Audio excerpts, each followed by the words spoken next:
मेरी डांसा क्लास है। आज हम इस क्लास में रस के बारे में पढ़ेंगे। रस क्या है, रस कितने प्रकार के होते हैं और रस की सामग्री क्या होती है, उसमें कौन से रस में स्थायी भाव कौन सा है, संसारी भाव कौन सा है, विभाव, अनुभाव और आश्रय, इन सब के बारे में एक ही वीडियो में पढ़ेंगे। अगर आप भी हिंदी साहित्य के विद्यार्थी हैं तो प्लीज़, अगर चैनल को सब्सक्राइब नहीं किया तो ज़रूर सब्सक्राइब करें। हिंदी साहित्य से रिलेटिव जितने भी टॉपिक थे उस पर ऊपर एक एक वीडियो हर रोज़ आपको मिलता जाएगा। तो सबसे पहले पढ़ते हैं अपन रस क्या है। रस का अर्थ होता है आनंद आना। रस का सामान्य अर्थ होता है किसी चीज़ में अपन नहीं बोलते रस आता है। रस का मतलब है मज़ा आ गया, आनंद आ गया। जैसे खाने में हो, नाचने में हो, किसी भी चीज़ में हो, आनंद का मतलब ही होता है रस। अब हिंदी साहित्य के अंतर्गत रस क्या होता है, परिभाषा इसकी क्या है। कविता, कथा, उपन्यास, नाटक, किसी को पढ़ना, उसको सुने, या कोई किसी नाटक का जैसे अभिनय देखे तो उसमें अपने को एक अलग ही आनंद आता है, मन एकदम उत्सुक सा हो जाता है। तो वो जो आनंद प्राप्ति होती है उसको हम क्या बोलते हैं, रस कहते हैं। रस कैसे कितने प्रकार के होते हैं, तो रस टोटल वैसे तो 9 प्रकार के होते हैं। मेन जो आचार्यों ने बताया वो 9 ही बताए। उसके बाद भी अभी कुछ आचार्यों ने 2 रस को और जोड़ दिया गया है, वत्सल रस और भक्ति रस को। वत्सल और भक्ति रस शांत रस के अंतर्गत आता है, वत्सल रस प्रेम रस के अंतर्गत आता है। पृथक से न मानकर किसी ने इन 2 रसों को 9 रसों के अंतर्गत ही माना है। लेकिन अब जो रसों की गणना की जाती है उसमें टोटल 11 रसों की गणना की जाती है। अब ये 11 रस कौन कौन से, श्रृंगार रस है, हास्य रस है, करुण रस, वीर रस, रौद्र रस, भयानक रस, विभत्स रस, अद्भुत रस और शांत रस, वत्सल रस और भक्ति रस। ये 11 रस इस प्रकार हैं। श्रृंगार रस, श्रृंगार रस का विषय क्या होता है, प्रेम होता है। जैसे कि स्त्री का पुरुष के प्रति, राम का सीता के, राधा का कृष्ण के प्रति वो जो प्रेम होता है वही श्रृंगार रस का उद्भव का मेन कारण होता है। जैसे पुरुष के प्रति स्त्री के हृदय में या स्त्री के प्रति पुरुष के हृदय में जो प्रेम जागृत होता है उसकी व्यंजना हम श्रृंगार रस में करते हैं। अतः श्रृंगार काव्य होता है वो।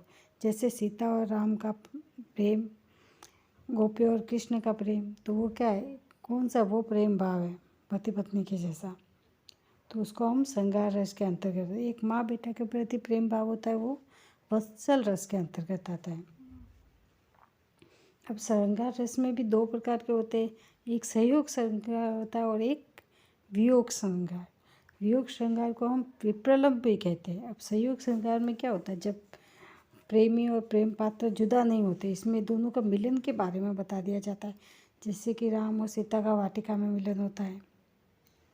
और वियोग प्रलंब जैसे राधा जी कृष्ण से जुदा होती है, सीता जी राम जी से जब उनको वापस वहाँ वाल्मीकि आश्रम में भेज दिया जाता है, तो वो कौन सा हो गया, वो वियोग रस हो गया। इसमें विरह व्याकुलता होती है। और हास्य रस, हास्य रस में भी क्या होता है, हास्य रस का विषय क्या होता है, हंसी होता है। कुछ विचित्र सी चीज़ देखते हैं, जैसे जोकर देख के किसी को हंसना आ गया, कोई ऐसे ऐसे चुटकुला बोला, बात कही तो उसको किसी को हंसना आ गया, तो वो क्या एक तरह का हास्य रस हो गया। अब हास्य रस के अंतर्गत क्या आता है, कोई किसी की जैसे बेतुका है, कैसे आकार है, उसको तो देख के अपने को हंसना आ जाएगा। जैसे बच्चे ने किसी रोटी कोई बनाया है और वो रोटी गोल ना बन के टेढ़ी मेढ़ी टूटी भागी हो गई, तो अपन क्या उसके ऊपर हंसना आ जाएगा। किसी की वेश जैसे कोई जोकर बना है, अजीब सा वेश पहना है, छोटे बच्चे ने बड़ों के कपड़े पहन लिए, तो अपन को हंसना आता है। ऐसे देख के उनकी विचित्रता और विचित्र चेष्टा देख करके जो हंसते हैं, तो वो कौन सा हास्य रस होता है। इसमें हास्य रस का स्थायी भाव क्या होता है, हास्य होता है। कथन आदि को सुनकर, जैसे कोई मजाक की बात कर दी, कोई ऐसी पहेलियाँ बता दी या जोक्स सुना दिए, तो उसमें हंसी होती है, तो वो कौन सा हास्य रस है। उसी तरह तीसरा रस कौन सा, करुण रस। करुण रस का विषय क्या होता है, शौक होता है। किसी प्रिय व्यक्ति के मर जाने पर या प्रिय वस्तु नष्ट हो जाने पर या कोई कीमती वस्तु गुम जाती है अपनी, तो अपने को एकदम से उदासी से छाई जाती है, तो वो क्या होता है, वो शौक रस के अंतर्गत आता है। जैसे किसी अनिष्ट के आने पर शोक या जागृत, अचानक जैसे को कोई नुकसान हो गया, कोई चीज़ घूम गई, कुछ भी हो गया, किसी के लग गई, एक्सीडेंट हो गया, तो वो क्या अनिष्ट होने पर अपन को क्या होता है, अंदर शोक की भावना जागृत होती है, उदासी सी होती है। वो क्या शौक रस के अंतर्गत आता है। अब वीर रस का विषय क्या होता है, उत्साह और जोश। जैसे देशभक्ति के गाने सुन के अपने में एकदम उत्साह होता है, नहीं चलो हम भी लड़ने जाए, हम भी अपने बच्चों को सेना में भेजें। वैसे जैसे लड़ाई को देख कर देखिए, मारू बाजा, रण बाजा, वीर गीत, ऐसा ही संगीत होता है युद्ध का। जैसे अपन मूवी में भी देखते तो युद्ध में कैसे युद्ध का होता है, वहाँ पे मारू बाजा ऐसे संगीत निकाला जाता है, तो अपने को भी वो अंदर से उत्साह होता है, देख कर ही लगता है, सुनकर या शत्रु को सामने पाकर। जैसे कोई अपना कड़ा विद्रोही आते जैसे उसको मारो, तो अपने को क्या मारने का भाव उसमें होता है, एक उत्साह होता है अंदर से। और लड़ने का क्या, बस आज ये मेरा हाथ में आ गया तो आज इसको मार ही देंगे। बाजा चार कभी किसी के दिनहीन शोकार्त प्राणी को देखकर भी होता है। ऐसा नहीं है कि वो केवल मारने के लिए ही उत्साह होता है वीर रस में। अब दानवीर भी होता है, युद्धवीर भी होता है। अब कैसे कोई गरीब और एक बिल्कुल दीन दशा में दिखाई दिया, अपने मन में उनको उसकी हेल्प करने की, सहायता करने का जो भाव आता है, तो वो कौन सा है, वो भी एक तरह का उत्साह है। नहीं कुछ भी हो, मैं आज इसको खाना खिला के रहूँगा। जैसे कोई छोटा पिल्ले ही है तो उसको कोई मार रहा है, तो अपन क्या उसको बचाने का भाव आता है, उसको खिलाते पिलाते हैं कि हाँ वो छोटा है, तो वो भी एक तरह का उत्साह ही है। वो क्या दानवीर का हो गया, उसमें दान का या उसकी हेल्प करने का उत्साह हो गया। इसी प्रकार कभी याचक को देखकर दान देने का उत्साह, ये देखा है अपन ने। और कभी कष्ट सहकर और प्राण देकर भी धर्म पालन करने का उत्साह भी होता है। कई बार क्या होता है, जैसे अपन मनुष्य है, किसी को मरते हुए नहीं देख सकते, किसी को बचाना, हालांकि अपने को पता अपने को भी नुकसान होगा, लेकिन तो भी अपन अपना धर्म मानते कि नहीं, किसी के प्राणों को बचाना हमारा धर्म है। तो वो कौन सा हो गया, वो भी एक तरह धर्म पालन का उत्साह भी हो गया। धर्मवीर, युद्धवीर, दानवीर, ये सब वीरता के लक्षण कौन से, इसमें उत्साह ही होता है इन भावों में। और रौद्र वीर रस का विषय क्या होता है, जैसे कि नाम से अपन को पता चलता है, रौद्र का मतलब होता है गुस्सा, क्रोध आना। अपने अपकार करने वाले शत्रु पर, जिसने कभी अपनी की हंसी की हो, किसी का सामने बेइज्जत किया हो, अगर वो अकेले में अपने को दिख जाता है, अपन क्या उसको देख के गुस्सा आता है, आज तो इसकी धुलाई कर देंगे अपन, लगता है। तो वो जो भाव होता है वो कौन सा, रौद्र रस होता है, और उसका स्थायी भाव क्रोध ही होता है। भयानक रस, भयानक जैसे नाम से अपन को पता चलता है, एकदम भयंकर डरावना सा। जैसे भयंकर जीव आ गया, अपन जंगल में जा रहे हैं और सामने से शेर आ गया तो कितना डर लगेगा। बलवान ज़्यादा सेना लेके कुछ आ गया, अस्त्र शस्त्र बलवान के हाथ में अपन नहीं आते, तो वह डर लग जाएगा, चाकू आकू कुछ लगा देगा अपने को। या कुछ ऐसी भयंकर सी कोई बातें सुन करके किसी का विवरण, एक्सीडेंट का या कोई विवरण करे, तो अपन को कैसा एकदम से हाथ पाँव में क्या रोमांच हो जाता है, रोंगटे खड़े हो जाते हैं, भय लगने लगता है, और ऐसा कैसे हो गया। तो उसका विषय क्या, भय होता है। भयानक रस का स्थायी भाव भय होता है। इसी तरह सातवां रस है विभत्स रस। विभत्स रस का अर्थ होता है जिगुप्सा या ग्लानि। जैसे कि कुछ ऐसी चीज़ों को देखकर अपने को उल्टी सी आए, घृणा पैदा हो, जिगुप्सा। ये विभत्स रस का स्थायी भाव ये क्या होता है, ग्लानि होती है, यानी उससे हटने की करे। ऐसी चीज़ जो अपन को बिल्कुल पसंद नहीं है तो उसके दूर जाएंगे। गंदी दुर्गंध किसको पसंद है, किसी को पसंद नहीं होती है। अपन शाकाहारी है, अपन मांस मज्जा ऐसी कुछ चीज़ देखे तो उल्टी सी होने लगती है, क्यों होने लगती है। तो वो जो भाव आता है अपने उस भाव के चीज़ या वस्तु के प्रति घृणा का, वहाँ से हटने का, अपने पास से उसको हटाने का, तो वो कौन सा भाव होता है, विभत्स रस। उसमें विभत्स रस होता है और भाव ग्लानि का होता है। उसी तरह आठवां रस है अद्भुत रस। अद्भुत रस का विषय क्या होता है, आश्चर्य। जैसे अपने नाम में ही होते अद्भुत, विचित्र चीज़ है एकदम से, तो उसमें जो विचित्रता को देखते ही अपन को आश्चर्य होगा, विस्मय होने वाला है। जैसे कि अलौकिक अदृष्टपूर्व वस्तु को देखकर विस्मय का भाव जागृत होना, कोई ऐसी चीज़ देखी जिसको अपन ने कभी देखा नहीं हो, कोई ऐसा दृश्य, कुछ ऐसी बातें जिसके बारे में नहीं जानते हो, रहस्यमय बातें, तो उसको देख के अपन को क्या आश्चर्य होता है। तो वहाँ कौन सा भाव उत्पन्न होता है? रस उत्पन्न होता है, अद्भुत रस होता है। शांत वर्ष का भाव होता है निर्वेद या वैराग्य। जब वैराग्य हो वहाँ शांति होती है। संसार की अनित्यता, दुखमयता आदि को देखकर सांसारिक वस्तुओं से वैराग्य जागृत होता है। जैसे कि भगवान बुद्ध को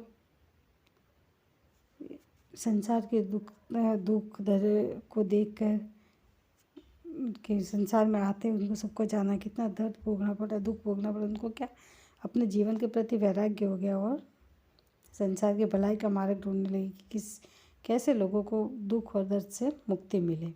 तो उनके अंदर कैसा भाव पैदा हुआ था? वैराग्य के भाव। और जब मन शांत हो जाता, कुछ पाने की इच्छा नहीं होती, शांत रस होता है, तभी वैराग्य होता है। इसका स्थायी भाव शांत का वैराग्य हो गया। शांत रस की कविता में वैराग्य की व्यंजना होती है। भक्ति रचना की भी प्राय शांत रस में सम्मिलित किया जाता है। देखो दिया गया, पहले मेन रस 9 बताया गया, भक्ति रस को किस में सम्मिलित किया गया? भक्ति रस को किस में था पहले? इसको शांत रस के अंतर्गत ही था भक्ति रस। भक्ति कब होती है? जब संसारिकता से वैराग्य उत्पन्न होता है, तभी भक्ति होती है अपने में, अदरवाइज सच्ची भक्ति नहीं हो सकती। और वत्सल रस का विषय होता है जैसे अपने बच्चों से प्रेम करना, पुत्र पुत्री से प्रेम करना, वही वत्सल रस होता है। स्नेह, अपने छोटे से प्रेम करना, दया दिखाना छोटों पे, वो प्रेम रस होता है। और 11 रस है भक्ति रस। भक्ति रस का विषय होता है आराध्य प्रभु के प्रति अनुरक्ति होना, जैसे कोई राम से, कोई कृष्ण से, किसके भक्त है, कोई भगवान शिव के। इसमें अपने इष्ट देव के प्रति आलम्बन या इष्ट देवी के प्रति अपना लगाव होता है, वो अजीब से अपना विश्वास हो जाता है। तो वहाँ क्या उनके प्रति अपने भक्ति उत्पन्न हो जाती है अंदर। अभी रस और रसों के बारे में पढ़ा कि कौन सा रस में कौन सा स्थायी भाव होता है, और रस की परिभाषा पढ़ी सभी रसों की। अब आगे हम रस की सामग्री के बारे में पढ़ेंगे। रस की सामग्री अर्थात जहाँ एक रस उत्पन्न होता है उसमें 4 भाव होते हैं। स्थायी भाव होता है, संसारी भाव होता है, विभाव होता है, अनुभाव होता है। अब इसके बारे में भी पढ़ेंगे अपन। स्थायी भाव क्या होता है? स्थायी भाव होता है प्रत्येक रस में एक प्रधान मनोविकार होता है, एक प्रधान भाव होता है जिसके जागृत होकर परिवर्तित होने से रस का अनुभव होता है। ये रसानुभव काल में आरंभ से अंत तक बना रहता है। अच्छा, वो स्थायी है तो वो क्या आरंभ से अंत तक उसमें बना ही रहता है। जैसे रसों स्थायी भाव कौन कौन से होते हैं? रति होता है। रति भाव किसमें होता है? श्रृंगार रस होता है, वहाँ रति भाव। हास्य में हास भाव, क्रोध में ये जिज्ञासा, भय, निर्वेद, स्नेह, इन सब के अलग अलग भाव होते हैं। वो जिस पूरे में बने ही रहते हैं, वो उसका स्थायी भाव होता है। और संसारी भाव उसको बोलते हैं जो जैसे जल तरंग की तरह कुछ समय के लिए एकदम उत्पन्न हो गए मन में, फिर बैठ गए, फिर उत्पन्न हो गए, फिर बैठ गए। ये श्रृंगार रस है तो इसका स्थायी भाव क्या होता है? रति होता है।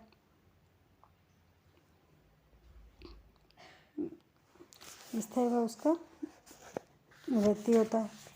और रति में जैसे प्रेम का आता है।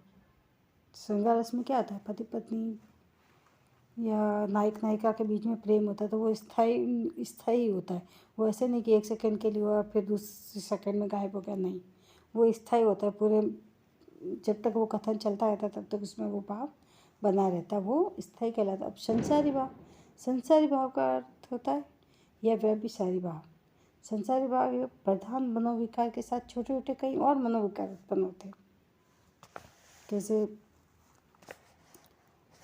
संसारी भाव प्राय सभी हर्ष होता है, चपलता, आलस्य, छोटे छोटे से भाव हो जाते हैं, उसमें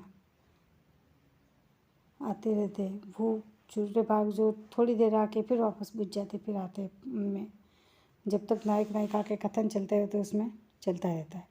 उसकी अनुभूति अब जैसे वो प्रधान मनोविकार के परिपाक में सहायक होते, यानी को बढ़ावा देने के लिए। जैसे रति भाव है तो उसमें क्या हल्के से मुस्कुराहट निकल गई तो वो और भी ज़्यादा वो परिपक्व हो गया। उसकी अनुभूति को तीव्र बनाने में सहायक होते हैं और रस के अनुभव में भी सहायता करते हैं। उनको पता चल जाता है कि इस कथन में कौन सा रस है, वो संसारी भाव कहते हैं। ये स्थायी भावों के प्रति समस्त रसानुभव काल में स्थायी बने नहीं रहते। देख लिया, पूरे में नहीं होता। जब जैसे कि नायक नायिका का कथन चल रहा है, प्रेमी प्रेमिका कोई भी कथन चल रहा है, तो उसमें क्या पूरे में स्थायी बने नहीं रहते, बीच बीच में फिर उत्पन्न होते, फिर कम होते, फिर बढ़ जाते, और अलग अलग छोटे छोटे स्थायी भाव आते रहते, या ये संसारी भाव आते रहते। स्थायी भाव तो इसमें रति का ही प्रेम का भाव ही बना रहेगा उनमें। जैसे कि देखो, जल तरंगों की भांति विलीन हो जाते हैं, इनकी संख्या बहुत बड़ी है, क्योंकि ये एक नहीं होते भाव। तो रस तो 9 होते और 9 के ही स्थायी भाव अलग अलग होते और अस्थायी भाव होते हैं। ये संसारी भावों को कुल 33 संसारी भाव होते हैं। सभी शास्त्रों में 33 दिए गए, किसी में इससे भी अधिक दिए गए, लेकिन मुख्य 33 भावों को ही, संसारी भावों को ही मान्यता दी गई है। अभी कौन कौन से संसारी भाव 33? जैसे गर्व है, ग्लानि, मति, मोह, मरण, मद, श्रम, शंका, शोपन है, स्मृति है, हर्ष है, धृति है, निंद्रा है, निवेद है, असूया है, अपस्मरा है, अभिथा है, अमर्ष है, जाले है, जड़ता है, चपलता है, चिंता है, व्रीड़ा, व्याधि, विपोत, वितर्क, विषाद, दैन्य, त्रास, आवेग, उग्रता, आलस्य, उत्सुकता, उन्माद। अब एक एक स्थायी भाव के बारे में जानेंगे। स्तब्ध पढ़ लिया जैसे कि पहले। स्तब्ध है, इसका अर्थ क्या होता है? एकदम जड़ की भांति। तो कैसे जड़ की भांति हो जाती है? स्तब्ध किसमें? सात्विक भाव के अंतर्गत आता है। क्या आ गया इसमें? स्तब्ध स्तब्ध सात्विक भाव के अंतर्गत आता है इसमें। और संवेद, पसंदीदा आना, ये भी किसमें? संवेद किसमें आ गई? ये भी सात्विक भाव के अंदर आता है।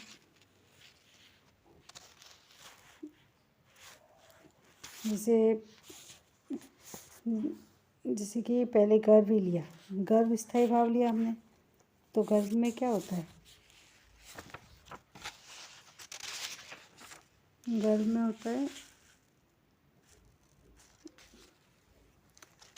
जैसे किसी चीज़ पे अपने को गर्व होता है, किसी चीज़ की श्रेष्ठता पे, अपनी श्रेष्ठता की भावना के कारण दूसरों पर अवज्ञा करना। हाँ, मैं इतना वीर हूँ, मेरे अंदर इतना टैलेंट है, मेरे पास इतनी डिग्रियाँ। तो गर्व क्या होता है? कुछ समय के लिए इसमें आ जाता है गर्व का भाव। तो वो भी कैसा है? वो संसारी भाव है, कुछ समय के लिए आता है, पूरे जो भी वार्ता होती है उस पूरे के अंतर्गत नहीं बना रहता है। उत्सुकता है, तो उत्सुकता भी क्या है? कुछ समय के लिए आता है। उत्सुकता किस में होती है? उत्सुकता का कार्य सिद्धि में विलम्ब का असहाय होता है। किसी कार्य को सिद्ध करने के लिए क्या उत्सुकता आ जाती है, तो उसमें विलम्ब हो जाता है। चपलता का स्थिर होकर नहीं बैठ सकना, यानी कुछ न कुछ हलते डुलते ही रहना, किसी चीज़ में स्थिरता नहीं आना। मद का मतलब होता है नशा, एक तरह का अजीब ही चेष्टा होती है। और उन्माद का अर्थ होता पागलपन सा। व्रीड़ा, लज्जा होना, लज्जित होना, लज्जित करना। अविद्या का अर्थ होता है हर्ष, भय आदि उत्पन्न भाव को लज्जा आदि के कारण छिपाने की चेष्टा करना। अविद्या का कुछ ऐसे भाव उत्पन्न हो गए, कुछ ऐसे वर्ड बोल दिए जो उसको कि अपन को बाद में छुपाना पड़े, उस भाव को क्या बोलते हैं? हम अविद्या बोलते हैं। शोपन है, तो स्वप्न तो क्या पता ही है, सपना देखना, सपना देखना, वो भी क्या स्थायी नहीं होता है, अस्थायी भाव होता है। निंदा है, नींद करना, ये भी अस्थायी है। विबोध, एकदम से जाग उठना, हड़बड़ा के जागते हैं, उसको कौन सा बात विबोध कहते हैं। विबोध नहीं, बोध होता है यहाँ पे, विबोध भाव कहते हैं हम इसको। श्रम, थकावट आना, आलस्य, काम करने की इच्छा नहीं होना। और धृति धीरज होना, मति संदेह के बाद विचार के द्वारा जैसे निश्चित निर्णय पर पहुंचना, वो मति होती है। अमर्ष दूसरे के द्वारा की हुई अवज्ञा से उत्पन्न असहनशीलता को क्या बोलते हैं? किसी ने कुछ ऐसे अपने हंसी कर दी तो अपने कैसे बहुत बुरा लगता है, असहनशील हो जाती है, अंदर के अंदर घुटने लगते, वो अमर्ष होता है। असूया दूसरे के उत्कर्ष को देखकर उद्वेगतापूर्ण उसकी निंदा करना, वो आगे कैसे बढ़ गया, वो उसकी निंदा करते, वो क्या होता है, उसको हम कौन सा भाव बोलते हैं? असूया भाव। असूया भाव दूसरों के आगे बढ़ते हुए नहीं देख पाना। उग्रता, उग्र का तो मतलब है ये अपराध आदि के कारण उत्पन्न चंडता, गुस्सा आ जाना, उग्र हो जाना एकदम से, वो उग्रता का भाव हो गया। वितर्क, तर्क वितर्क, स्मृति पहले अनुभव की हुई वस्तु है, जैसे कोई पहले की बात याद आती है वो स्मृति होती है। चिंता पता ही है, टेंशन, चिंता। और विषाद, कोई काम बिगड़ने पर पछताना, वो विषाद हो जाता है। आवेग, हड़बड़ाना, घबराहट होती। त्रास, आकस्मिक कारण से क्या चौंक पड़ते अपन, त्रास का अर्थ क्या हो गया, एकदम से ये ऐसे कैसे हो गया, चौंक पड़ती। शंका, न जाने का अनिष्ट होना, ऐसी चित्त होती, ऐसा कुछ हो गया तो उल्टा हो गया तो क्या करेंगे किसी काम में, वो क्या होता है, ये शंका का भाव होता है। निर्वेद, अपने प्रति और संसार की वस्तुओं के प्रति क्या विरक्त होना, ये शांत रस का भाव है, तो विरक्ति हो जाना। मरण, मृत्यु है। दैन्य, अपने को हीन समझना, दीनहीन समझना, खुद को नीचे गिराना। मोह, किसी चीज़ के प्रति आसक्ति का होना। जड़ता, हाथ पैर मुँह आदि कर्मेंद्रिय का अपने कार्य करना में असमर्थ होना, जैसे कोई एकदम से जैसे वाटिका में राम को सीता जी ने देखा तो सीता जी की सुंदरता को देख के उनमें क्या एकदम जड़ता सा भाव आ गया, देखते रह गए। अपसमरा, अपसमरा एक भाव है जो कि मृगी रोग की जैसी अवस्था हो जाती है, अचेत से हो जाते हैं। व्याधि, व्याधि का तो होता है क्या, करुण अवस्था, विरह, दाह, एकदम रुग्ण अवस्था हो जाती, व्याधि युक्त हो जाते। तो ये 33 ये संसारी भाव थे, उनके बारे में थोड़ा थोड़ा इनका वर्णन किया है। अविभाव, विभाव क्या होता है, प्रधान मनोविकार के जागृत या उत्तिप्त होने के कारणों को विभाव कहते हैं। किस कारण से उत्पन्न हुआ वो भाव, उसको अपन विभाव कहते हैं। इसमें अब विभाव में भी दो होते हैं, एक होता आलम्बन, जिसके आधार पर अर्थात जिसे देखकर सुनकर मनोविकार जागृत हो, उसको हम उनको सब बोलते हैं, आलम्बन बोलते हैं। एक आलम्बन जैसे श्रृंगार में प्रेम पात्र स्त्री या पुरुष जिसे देखकर प्रेम जागृत हो, एक आलम्बन। और एक विलंबन, एक तो मिलने पर, एक दूर होने पर। कौन कौन से थे आलम्बन में, जैसे प्रेम पात्र स्त्री पुरुष एक दूसरे को देखकर जो भाव उत्पन्न होता है तो उसको हम आलम्बन भाव कहते हैं। जागृत होने या उद्दीप्त होने, कोई भाव प्रधान मनोविकार उत्पन्न हो, जैसे रति पर ये श्रृंगार भाव उत्पन्न कैसे होगा, किसको देख के, स्त्री पुरुष में होता है तो वो क्या हो गए, ये इसके विभाव हो गए। और उद्दीपन, इसमें जैसे आलम्बन और उद्दीपन दोनों विभाग। उद्दीपन जो जागृत हुए मनोभाव को प्रदीप्त या उत्तेजित करे अर्थात बढ़ावे, जैसे वीर रस्म मारू बाजा, जो सहायक भाव होते हैं उसके। जैसे प्रेम भाव में क्या है, सुंदर वाटिका बनी है, पुष्प खिल रहे, मोर नाच रहे, तो वो क्या कहलाते हैं, उद्दीपन कहलाते हैं। वो उनके प्रेम में और सहायता करते हैं, रति रस को बढ़ाने में सहायता करते, तो वो उद्दीपन हो गए। और अनुभव, चौथा होता है अनुभव, मनोविकार जागृत होने पर बाह्य चेष्टाओं द्वारा प्रकट होना। अब कुछ अंदर से प्रेम प्रकट हो गया नायिका में प्रेमी को देख के, तो वो क्या करेगी, हल्का सा मुस्कुराएगी, एकदम मुंह खिल सा उठ जाएगा उसका, तो वो उसके छोटे ऐसे अनुभव जो प्रकट करता है, बाहर निकलता है, उसको अनुभव कहते हैं। इसी तरह देखो, अनुभव का अर्थ होता है मनोविकार जागृत होने पर बाह्य चेष्टाओं द्वारा उसको प्रकट करना है। जैसे शारीरिक चेष्टाओं के अनुभव कौन से होते हैं, मुख का खिलना, एकदम से अपने प्रिय को देख के मुख खिल जाता है, मुस्कुराने लग जाते हैं, या कुछ ऐसी अच्छा काम होने पर खुशी के आंसू भी आते हैं, रोना हो जाता है, निश्वास लेना हो जाता है, एकदम से श्वास रुक जाती है, अपने को ऐसे लगता है कि श्वास ही नहीं चल रही है, भुजा का फड़कना, आंखें लाल होना। अब ये जैसे किसका है? ये क्रोध का हो गया, क्रोध भाव का। होठ चबाना, किसी पे गुस्सा आता तो होठ चबाते, हाथ पांव कांपते कि कैसे मारे इसको। रोमांच का होना, ये रोमांच भाव है जो संयोग और वियोग दोनों में होता है।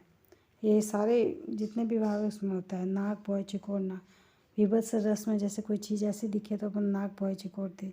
स्तंभित हो जाना, अचानक कोई अच्छी सी चीज़ देख के या कोई आश्चर्यजनक चीज़ जो देख के अपन स्तंभित हो जाते। और एक प्रिय चीज़ों को देख के एकटक देखते रहना। पसीना आना, जैसे कोई ऐसी दुर्घटना के बारे में सुनते तो पसीना पसीना आ जाता है। कोई ऐसी गलत बात बताते तो आवाज़ भी काँपने लगती है। और शरीर की शुद्धि में रहना, ये कि कृष्ण भगवान जब वृंदावन छोड़ के गए थे तो राधा जी को अपने शरीर की शुद्धि तक नहीं थी। वो बस पूरे दिन बैठे रहते थे, एक टकी लगा के देखते रहते थे। उनके ना अपने बालों का ध्यान था, ना उनको कपड़ों का ध्यान। वो अपन ने पढ़ रखा है, शरीर की शुद्धि न होना। ये सब कौन से? ये अनुभव होते हैं, अर्थात तो उन भावों को जागृत करना जो स्थायी भाव के सहायक भाव होते हैं। उसको जो देख के क्या प्रकट क्या होता है, जैसे संयोग है, कोई संयोग भाव है तो उसको देख के हंसी खुशी का। वियोग है तो उसमें स्तंभित हो जाना, एकटक देखते रहना, पसीना आ जाना, शरीर की शुद्धि में रहना, ऐसे ऐसे भाव होते हैं। वैसे और अनुभव, अनुभव के भी दो भाव होते हैं। एक तो कायिक भाव अर्थात शरीर के द्वारा प्रकट होता है, एक सात्विक भाव। अब कायिक भाव के अंदर क्या होता है? देह संबंधी होते हैं काया, और न इन क्रियाओं पर नियंत्रण संभव हो पाता है। जैसे क्रोध स्थायी भाव के जागृत होने पर उसके ऊपर नियंत्रण संभव नहीं होता, लेकिन क्रोध में अपन किसी को मारे, करे, कुछ भी करे, हाथ पांव चलाए, उस पे ऊपर अपन नियंत्रण रख सकते हैं। अर्थात कायिक भाव पे तो अपन नियंत्रण रख सकते हैं, पर सात्विक भाव के ऊपर अपना नियंत्रण नहीं होता है। ऐसे अनुभवों के दूसरे भेद को अपन कौन बोलते हैं? सात्विक भाव कहते हैं। इनकी संख्या कितनी? 8 मानी गई। जैसे संवेद, स्वेद, स्वेद यानी कोई चीज़ ऐसी देख के पसीना पसीना हो जाए, पसीना को अपन नहीं रोक सकते, बात बोलते बोलते रुक जाती है। एकदम से कोई ऐसी चीज़ देख के रुक जाती है। आंसू खुशू के भी आते, दुख के भी आ जाते। अश्रु को भी अपन नहीं रोक सकते क्योंकि ये अनैच्छिक क्रिया है। ये क्या सा भाव है? सात्विक भाव होता है। इसी तरह पांचवा भाव होता है आश्रय होता है। पांचवा अंग कौन सा है? उसका आश्रय। वह व्यक्ति जिसके हृदय में कोई भाव जागृत हो। प्रत्येक रस के स्थायी भाव, संसारी भाव, विभाव और अनुभव होते हैं। कितने भाव होते हैं? स्थायी भाव। स्थायी भाव जो जैसे नायक नायिका की बातें हो रही है तो उसके अंदर पूरे में बना ही रहता है वाक्य में। संसारी भाव आते जाते रहते। विभाव उत्पन्न होने के कारण। और अनुभव, अनुभव में जैसे सहायक होते, उद्दीपन, भाव ये। और आश्रय जिसके हृदय में होता है। जैसे कि राम जी को देखकर सीता जी के हृदय में प्रेम भाव उत्पन्न हुआ। तो सीता जी कौन हो गया? आश्रय हो गए, और राम जी उद्दीपन हो गए। तो ये रस के बारे में विस्तृत जानकारी इस वीडियो के अंतर्गत अपन ने पढ़ी है। अगर वीडियो अच्छा लगे हो तो प्लीज़ लाइक शेयर करना, कमेंट करके बताओ आपको अगला वीडियो किस पे चाहिए। अब नेक्स्ट वीडियो में हम एक एक रस के बारे में विस्तार से चर्चा करेंगे।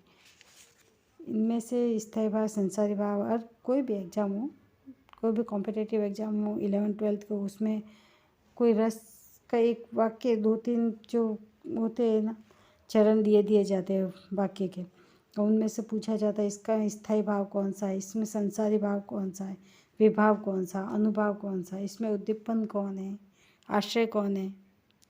इस तरह तो इस वीडियो को 1-2 बार देखोगे आप तो आपको बहुत ही अच्छे से समझ में आ जाएगा कि आश्रय कैसे होता है, कौन सा अनुभव होता है, कौन से उद्दीपन होते हैं, विभाव कौन से होते हैं। वीडियो अगर अच्छी लगे तो लाइक शेयर ज़रूर करें। Thanks for watching.